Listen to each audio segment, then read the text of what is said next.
Dobar dan. Kaj pričakujete danes, ko ste vendarle zaključili ta pogajanja?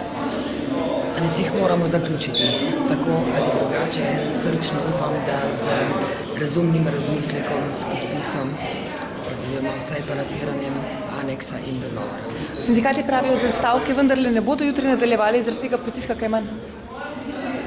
Poglejte, ob odgovornem upravljanju javnih financ smo morali računati, žal tudi doživeli stavko in razumevanje za težko situacijo naše države. Mislim, da je vse večje. Hvala. Ste preučili sindikalni predlog, včeraj ste rekli, da je bil zapleten, da si boste vzeli do danes čas? O tem ne želim, kot smo se včeraj dogovorili, razpravljati. Računam pa, da vendarle danes sklenemo ob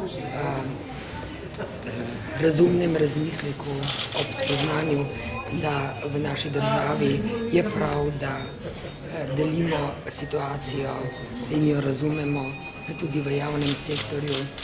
Zato računam na sklenitev dogovora in aneksa v okviru, ki bo seveda odgovoril na te izzive današnjega časa. Se pravi, verjamete, da se bo danes zgodilo to, kar se mora? Tako smo se dogovorili, da danes sklenemo vsa razmišljanja in končamo s podpisom dogovora oziroma sporazuma. Jaz računam kot običajno in upam na razumno obeh straneh. Če dogovora ne bo, bo vlada jutri objavila sklep o odporu. Koliko manevrskega prostora imate? Manevrski prostor vladni pogajalski skupini postavljajo razmere v naši državi ta trenutek in v prihodnjih letih in to je ves manevrski prostor, ki ga imamo. Torej nimate